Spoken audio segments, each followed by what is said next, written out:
Hello friends, welcome to our channel. Friends, आज की video में हम पढ़ने वाले हैं write a letter to the dealer to replace a product. यानी सिंपल भाषा में बोलें तो आपने कोई चीज़ खरीदी है किसी डीलर से, किसी दुकानदार से।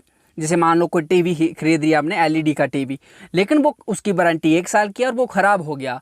आपको क्या करना है, उस डीलर को जिससे यानी जिस दुकानदार से आपने लिया है उसको क्या लेटर लिखना है कि भैया इसको मैं रिप्लेस करना चाहता हूँ, इसको रिप्लेस करो क्योंकि अब इसकी वारंटी है पर ये ख़राब हो गया। तो उसको हम कैसे लिखेंगे, जैसे क्या लिखा है, complain against defective LED television. मतलब कौन सा जो ख़राब हो गया एलईडी टीवी टेलीविज़न है उसके अगेंस्ट में क्या करना है, कंप्लेन करना है। यू हैड बाट ए टेलीविज़न, आपने क्या किया, एलईडी टीवी लिया। The set is giving you trouble, लेकिन क्या हुआ, वो सेट जो आपने लिया वो ख़राब हो गया। तो आपने क्या करना, लेटर लिखना है। तो उसको क्या बोले, write a letter to the dealer to replace the product. आप ये टीवी के लिए हो सकता है ना, किसी भी प्रोडक्ट के लिए। जैसे मान लो आपने फ़ोन लिया, वो ख़राब हो गया वारंटी के अंदर, तो आप क्या करोगे, लेटर लिखोगे। तो जहाँ पर टेलीविज़न की जगह, टीवी की जगह कुछ भी लिख सकते हो। मान लो ये पेपर में आएगा, तो आपको अगर टीवी की जगह कोई दूसरी चीज़ दी होगी जो रिप्लेस करने के लिए होगी, तो टीवी की जगह आप उस दूसरी चीज़ का नाम लिख लीजिएगा, बाकी लेटर को सेम ही ऐसे लिख दीजिएगा। और लेटर लिखने से पहले कुछ चीज़ों का आपको जो ध्यान रखना होता है वो क्या होता है। जब मैंने स्टडी की थी मेरे ज़माने में, तो उस टाइम क्या हुआ था, 2014 में जब मैंने कंप्लीट की थी अपनी ये भी जो स्टडी थी, उस समय क्या था कि जो लिखने का ट्रेंड था, अभी जे वाला साइड पे लिखा शुरू किया जाता है ना, लेकिन पहले वाले मेरे ज़माने में, मेरे टाइम पे जहाँ पे शुरू किया जाता था लिखना। तो आपको ये चीज़ ध्यान रखनी है, आपको क्या करना, लेफ्ट साइड से लिखना शुरू करना है। सबसे पहले क्या लिखना, अगर आपको लेटर लिखना है किसी चीज़ को, जिस बंदे को जहाँ से आपने कोई चीज़ लिया रिप्लेस करने के लिए, सबसे पहले आपको क्या करना, अपना नाम लिखना। जैसे मैंने लिखा है यशपाल सिंह, अपना नाम लिख दिया आपने। उसके बाद क्या लिखना है, हाउस नंबर, जैसे मैंने लिख दिया, आपको अपना हाउस नंबर लिखना है। उसके बाद क्या लिखना है, एक्स बाई रोल, यानी एक्स बाई रोल लिख दो। जहाँ आपके पास में आपके घर के, जैसे आपने होम नंबर लिख दिया, अपने घर का नंबर लिख दिया, उस हाउस नंबर। उसके बाद अपने घर के पास का कोई स्कूल है, कोई रोड है, कोई निशानी जो भी होगी वो उसका लिख देना है। अगर नहीं है तो कुछ भी नहीं लिखना, कोई दिक्कत नहीं है। उसके बाद क्या लिखना है आपको, जम्मू, जैसे मैं जम्मू का रहने वाला हूँ तो मैंने लिख दिया जम्मू। आपको जो भी जगह का नाम होगा वो लिख लेना। जैसे लिखना, अपना नाम लिखना, उसके बाद हाउस नंबर लिखना, उसके बाद कोई आपके पास कोई स्कूल, हॉस्पिटल, कोई भी चीज़ होगी उसको लिखना। और उसको लिखने के बाद क्या लिख देना, वो कहाँ, उस जगह का नाम लिखना जहाँ पर आप रहते हो। आपने लिख दिया। और नई जगह का नाम लिखना होगा तो ABC करके लिख देना, जहाँ पर भी ABC आप लिख सकते हो, जैसे करके ABC लिख देना इसकी जगह। ये हो गया। उसके बाद क्या करना है, आपको डेट लिखनी। जैसे आज क्या है, 29 मई है और 2024 है, तो आपको डेट लिखनी है। जिस दिन आप ये लेटर लिखोगे उस दिन की आपको डेट लिखनी है। ये आपको समझ आ गया। उसके बाद क्या करना है, अब ध्यान रखना है, इस चीज़ से जहाँ से शुरू करना है आपको लिखना, जहाँ से, इस तरफ नहीं लिखना है, जहाँ से लिखना है। ठीक है, ये आपकी अब वाला जो ट्रेंड है ना वो जहाँ से लिखने का है। उसके बाद क्या करना है, आपने ये लिख दिया जहाँ पर डेट, अब नाम लिख दिया, हाउस नंबर लिख दिया, आपने उस जगह का नाम लिख दिया जहाँ पर आप हो, उसके आप डेट लिख लिया आपने। अब आपको क्या करना है, उस बंदे का लिखना है जिसको आप वो भेज रहे हो। जैसे भारती इलेक्ट्रॉनिक्स उस बंदे की दुकान का नाम है, जिस दुकान से आपने लिया उसका नाम क्या है। जैसे मान लो आपने किसी और से लिया होगा, ABC करके लिख देना, तो उसका नाम है भारती इलेक्ट्रॉनिक्स। उसके बाद क्या है, शॉप का नंबर लिखना है। सबसे पहले दुकान का नाम, जिससे आपको चीज़ ली थी उसको लेटर लिख रहे हो, उस दुकान का नाम।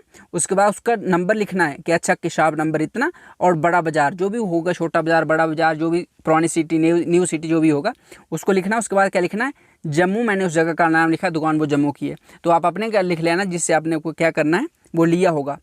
ये लिखने के बाद आपको क्या करना है, जहाँ पर फुल स्टॉप लगाना, लग गया फुल स्टॉप। अब क्या करना है, आपको लिखना है जैसे सर, सर लिखने के बाद आपको ऐसे कमा लगाना, जी कमा लगा है। अब शुरू करना है, लिख दें। क्या लिखना है, I want to tell you, सबसे पहले लिखना sir, I want to tell you that I purchase an LED TV from your shop last month. I want to tell you, मैं आपको बताना चाहता हूँ, दैट की, दैट का मतलब होता है कि, आई परचेज एन LED TV, मैंने, परचेज का मतलब होता है खरीदना, मैंने क्या खरीदा, LED TV खरीदा, फ्राम योर शॉप, आपकी दुकान से। फ्राम योर शॉप का मतलब आपकी दुकान से, लास्ट मंथ, पिछले महीने। It had a guarantee, guarantee भी बोल सकते हो आप उसको, वारंटी भी बोल सकते हो। It had a guarantee period of 1 year, इसकी जो गारंटी पीरियड होता है, यानी इसकी जो वारंटी है, गारंटी का समय सीमा है वो कितना है, 1 साल है। But I am sorry, but I am sorry का मतलब, बट का मतलब होता है किंतु, आई एम सॉरी का मतलब होता है माफ़ी चाहता हूँ, टू से दैट, मैं माफ़ी चाहता हूँ। जैसे आई एम सॉरी का मतलब होता है मैं माफ़ी चाहता हूँ, to say that it has started giving troubles even now, मैं कहने के लिए माफ़ी चाहता हूँ, पर ये अभी से ही समस्या आना शुरू हो गई, यानी ये खराब होना शुरू हो गया है।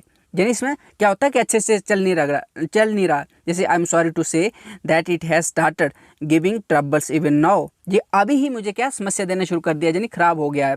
कभी अच्छा चलता है, कभी खराब हो जाता है। The picture is not clear, इसमें क्या होता है, जो पिक्चर है, जो फोटो दिखनी चाहिए टेलीविज़न में आपको, वो दिख नहीं रहा है, वो क्लियर नहीं है। ठीक है, साफ नहीं, क्लियर का मतलब साफ, साफ नॉट क्लियर, साफ नहीं है। It becomes black and white time and again, ये कैसा होता है, ब्लैक एंड वाइट का मतलब होता है बिल्कुल वो सफ़ेद सा दिखता है आपको, ब्लैक एंड वाइट हो जाता है और उसमें कलर नहीं दिखते हैं। Black and white and time and again, मतलब टाइम एंड अगेन का मतलब होता है बार बार ऐसा होता है कि कभी वो ब्लैक एंड वाइट हो जाता है, कभी पिक्चर साफ नहीं दिखाई देती है, कभी कुछ होता है। तो सो का मतलब होता है इसलिए। Kindly replace my television at your earliest, kindly replace at your earliest, so इसलिए, काइंडली कृपया, रिप्लेस का मतलब होता है क्या करना है, उसको चेंज करना, यानी आपने जो खराब वाला ले जाओ, नया वाला दे जाना। रिप्लेस का मतलब होता है माई टेलीविजन एट योर अर्लीस्ट का मतलब होता है जितना जल्दी हो सके उतना जल्दी। जी आपने पूरी इन्फॉर्मेशन उस बंदे को लिख ली। ठीक है, अंत में क्या करना है आपको लिखना है, तो जहाँ पर आपको समझ आ गया, जहाँ तक ये चीज़ें लिखनी है, उसके बाद इस लेटर के बीच में और भी चीज़ें आप ऐड कर सकते हो अगर आपको कोई करनी होंगी तो। अंत में लिखना है आपको थैंकिंग यू। ठीक है, उसके बाद क्या कामा लगा देना जहाँ पे, उसके बाद लिखना है जो आर सिंसेरली, ये भी कामा लगा देना है। उसके बाद अपना नाम लिख देना। ठीक है, जैसे मैंने लिखा यशपाल, ये नाम लिख दिया और उसके बाद आपका लेटर हो गया। तो मैं उम्मीद करता हूँ कि आपको ये समझ आ गया होगा कि आपको जब का एग्ज़ाम में ऐसे आ जाता है कि write a letter to the dealer to replace the product, आपने किसी डीलर से कोई चीज़ ली, वो ख़राब हो गई, इसको लेटर लिखिए रिप्लेस करने के लिए, तो आप इस तरह से लेटर को लिख सकते हो। सो मैं उम्मीद करता हूँ कि आपने ज़रूर कुछ नया सीखा होगा। अगर आप इसी तरह की चीज़ें और सीखना चाहते हो तो मेरे चैनल को ज्वाइन कर सकते हैं, क्योंकि मैं इंग्लिश पे होलिस्टिकली काम कर रहा हूँ। जैसे इंग्लिश की भी कोई भी चीज़ नहीं होगी जो मैं कवर नहीं कर रहा हूँ, चाहे वो ग्रामर हो, चाहे वो वोकेबलरी हो, चाहे एसे हो, चाहे वो एप्लीकेशन हो, चाहे लेटर हो, चाहे पैराग्राफ राइटिंग हो, जो भी जितनी भी चीज़ें मैं सारी कवर करने वाला हूँ इन फ्यूचर। सो अभी भी मैंने उन पर काम शुरू कर दिया है, मैं काम कर रहा हूँ। तो अब इस जर्नी को अगर आप मेरे साथ कंटिन्यू करना चाहते हैं तो आप ज्वाइन कर सकते हैं इस चैनल को, और जो भी चीज़ें जहाँ पर अवेलेबल हैं उनको एंजॉय कर सकते हैं। So thank you for watching, have a nice day. और हाँ, अगर आपके मन में कोई सवाल है, कोई क्वेश्चन है, कोई क्वेरी है, कोई ऐसी चीज़ चाहते हैं जो आपको समझ नहीं आ रही है इंग्लिश के रिलेटेड, तो आप मुझे पूछ सकते हैं। So I will try to answer that as soon as possible. So again thank you so much for watching, have a nice day.